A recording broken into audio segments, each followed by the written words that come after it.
ইরানে সরকার বিরোধী বিক্ষোভ টানা তৃতীয় সপ্তাহে গড়ানোর সাথে সাথে সংঘাতের মাত্রাও তীব্র হয়ে উঠেছে। নানা রকম কঠোর দমননীতি নিয়েছে ইরান সরকার এই বিক্ষোভকারীদের ঠেকাতে। এরই মধ্যে প্রকাশ্যে সমর্থনের পাশাপাশি এবার যুক্তরাষ্ট্র থেকে সরাসরি হস্তক্ষেপের হুমকিও এসেছে। এই বিষয়গুলো নিয়ে আজকে আমাদের আলোচনা। প্রথম আলোর বার্তাকক্ষ থেকে আপনাদেরকে স্বাগত জানাচ্ছি আমি সাদিয়া ইয়াসমিন, এবং আমাদের সঙ্গে উপস্থিত আছেন মনিরুল ইসলাম, ডেপুটি হেড অফ অনলাইন প্রথম আলো। মনিরুল ইসলাম, আপনাকে স্বাগতম। আমরা জানি ইরানের চলমান সরকার বিরোধী বিক্ষোভ টানা তৃতীয় সপ্তাহে গড়িয়েছে এবং যুক্তরাষ্ট্র সরাসরি প্রকাশ্যেই তাদেরকে সমর্থন জানিয়ে যাচ্ছেন। যুক্তরাষ্ট্রের মার্কিন প্রেসিডেন্ট ডোনাল্ড ট্রাম্প তিনি তার সোশ্যালে পোস্ট দিয়ে সরকার বিরোধী বিক্ষোভের যে আন্দোলনকারী তাদেরকে সমর্থন জানিয়ে যাচ্ছেন। এখন ভেনেজুয়েলার পর ইরানে যুক্তরাষ্ট্রের হামলার বিষয়টি আলোচনায় রয়েছে। ট্রাম্পকে সেই নির্দেশ দিতে যাচ্ছেন, সর্বশেষ আসলে কি জানা যাচ্ছে? ইরানে যুক্তরাষ্ট্রের হস্তক্ষেপ হবে এটা আমরা ধরেই নিতে পারি, কিন্তু সেটার মাত্রাটা কি হবে সেই বিষয়ে গিয়ে আসলে আলোচনাটা হচ্ছে এখন। ধরুন, ট্রাম্প কিন্তু আগেই বলেছিলেন যে বিক্ষোভের সমর্থন দিয়ে যে বিক্ষোভকারীদের উপর যদি ইরানের সরকারের দমনপীড়ন চলে তাহলে গিয়ে গুলির পরিবর্তে পাল্টা গুলি চালানো হবে। এবং সর্বশেষ তিনি বলেছেন তিনি গুরুত্বের সঙ্গে দেখছেন যে ইরানে সম্ভাব্য সামরিক হস্তক্ষেপের বিষয়টি একটি অভিযান চালাতে চাইছেন। তো এই ক্ষেত্রে তিনি আরেকটি কথাও বলেছেন, সেটা ইরান সরকারের পক্ষ থেকে তাদের সঙ্গে যুক্তরাষ্ট্রের সঙ্গে আলোচনার একটা প্রস্তাব বা আলোচনা চালানোর একটা প্রস্তাব দেওয়া হয়েছে। সেই আলোচনার প্রস্তাব সেটা আলোচনা হতেও পারে, কিন্তু এর সঙ্গেও উনি বলেছেন যে আলোচনা হলেও তার আগেই তারা একটা সামরিক পদক্ষেপের দিকে যেতে পারেন। তার মানে গিয়ে ইরানে একটা সামরিক হস্তক্ষেপ হবে, এবং সেটা কী মাত্রায় হবে সেটা হয়তো ভেনেজুয়েলার মতো নাও হতে পারে, আর সেটা অন্যরকমভাবেও হতে পারে, যেটা আমরা দেখেছি গত বছর যে ইরানের পারমাণবিক স্থাপনাগুলোতে হামলা, তো সেই রকম একটা অভিযানও হতে পারে। তো অভিযান একটা হবে, সেটা আমরা মোটামুটি ধারণা করতে পারছি। এটা মধ্যপ্রাচ্যে ইরান ইসরায়েল বৈরী দেশ হিসেবে পরিচিত। এক দেশ অন্য দেশকে শত্রু হিসেবে মনে করে থাকে। ইসরায়েলের পদক্ষেপে কি অভিযানের পূর্ণ ইঙ্গিত পাওয়া যাচ্ছে? দেখুন, এর আগে যখন ইরানে হামলা হয়েছিল অভিযানটা যুক্তরাষ্ট্রে, তখন গিয়ে আমরা জানতে পেরেছি আন্তর্জাতিক সংবাদ মাধ্যমগুলোর মাধ্যমে যে ইসরায়েল জানতো।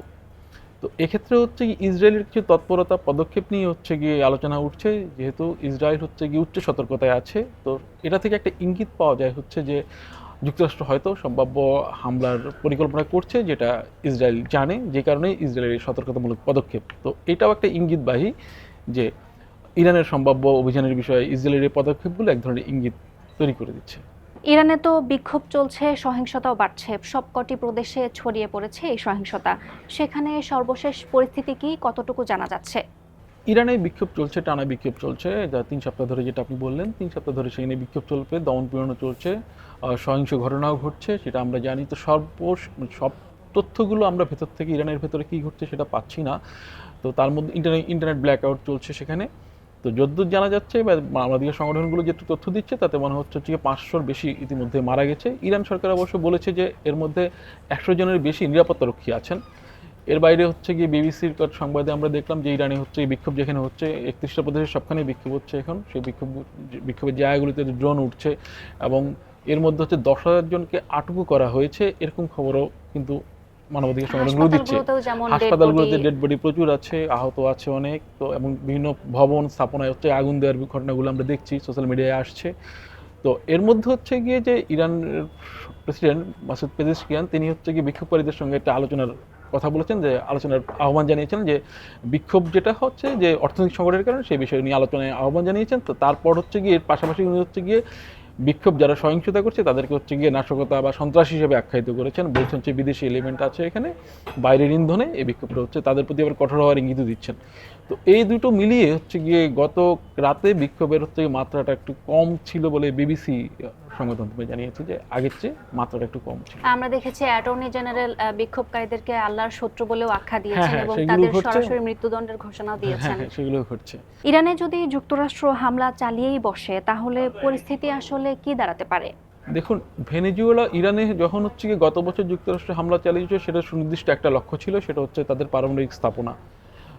এবার গিয়ে আপনি দেখছেন ভেনেজুয়েলা ভেনেজুয়েলা বিশ্বের অপরিশোধিত তেলের গিয়ে বড় মজুদ, সবচেয়ে বড় মজুদ ভেনেজুয়েলায়। আর সেকেন্ডে আছে সৌদি আরব, এবং তৃতীয় স্থানে ইরান। তার মানে ইরানে যদি গিয়ে, এবং ইরানের এই তেল কিন্তু আবার অনেক নিষেধাজ্ঞার মধ্যে আছে তেল বাণিজ্য, সেক্ষেত্রে গিয়ে একটা বড় অংশ গিয়ে চীন এবং গিয়ে রাশিয়া গিয়ে কেনে। তো এখানে যুক্তরাষ্ট্র হচ্ছে ভেনেজুয়েলার তেলের হচ্ছে গিয়ে নিয়ন্ত্রণটা হচ্ছে যুক্তরাষ্ট্রের হাতে চলে এসেছে। ইরানেরটা যদি আসে তাহলে হচ্ছে গিয়ে বিশ্বের তেল বাণিজ্য হচ্ছে গিয়ে একচ্ছত্রভাবে হচ্ছে গিয়ে যুক্তরাষ্ট্র নিয়ন্ত্রণ করবে। তো ইরানে যদি হামলা চালায় তো তার একটা হচ্ছে গিয়ে গুরুত্বপূর্ণ প্রভাব হবে হচ্ছে বিশ্বের তেল বাণিজ্যে। তেল বাণিজ্যের অস্থির হয়ে উঠতে পারে, এবং সেক্ষেত্রে ইরান যদি হামলা চালায় তাহলে ইরানও তো হচ্ছে গিয়ে পাল্টা হামলা চালানোর একটা সম্ভাবনা তো থেকেই যায়। তো সেক্ষেত্রে হচ্ছে কি মধ্যপ্রাচ্য হচ্ছে গিয়ে অস্থিরতা ব্যাপক আকার ধারণ করবে, এবং সেটা শুধু মধ্যপ্রাচ্য না, গোটা বিশ্বকেই প্রভাবিত করবে। ইরানের দিক থেকে কি সম্ভাব্য হামলা নিয়ে কোনো প্রতিক্রিয়া পাওয়া যাচ্ছে? হ্যাঁ, ইরান হচ্ছে গিয়ে এমনিতে আপনি হচ্ছে জানেন, ইরান হচ্ছে গিয়ে আগে থেকেই বলে আসছিল হচ্ছে গিয়ে যুক্তরাষ্ট্র যদি হচ্ছে গিয়ে কোনো হামলা হয় তাহলে তারা হচ্ছে গিয়ে প্রতিরোধ করবে। সেটা ইরানের রিপাবলিকান গার্ড বাহিনীকে তারা হচ্ছে গিয়ে ওইভাবে সতর্ক করছে, প্রস্তুত করেছে, যেটা হচ্ছে ইরান সেনাবাহিনীর বাইরে একটা হচ্ছে গিয়ে এলিট ফোর্স।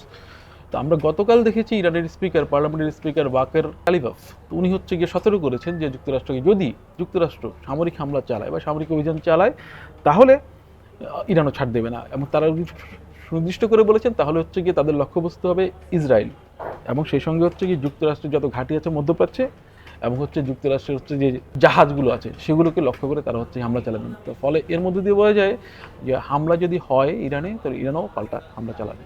সর্বোপরি আমরা আশঙ্কা করছি মধ্যপ্রাচ্যে একটি নতুন সংঘাতের আশঙ্কা দেখা যাচ্ছে। তো সেই বিষয় নিয়ে আমরা আজকে আলোচনা করলাম। আপনাকে অসংখ্য ধন্যবাদ আমাদের সাথে যুক্ত হবার জন্য। আপনাকেও ধন্যবাদ। দর্শক, আলোচনা করছিলাম ইরানের সরকার বিরোধী বিক্ষোভের সর্বশেষ পরিস্থিতি নিয়ে। এই ছিল এখনকার মতো প্রথম আলোর বার্তা কক্ষ থেকে আমাদের আজকের আলোচনা। প্রথম আলোর সঙ্গেই থাকুন।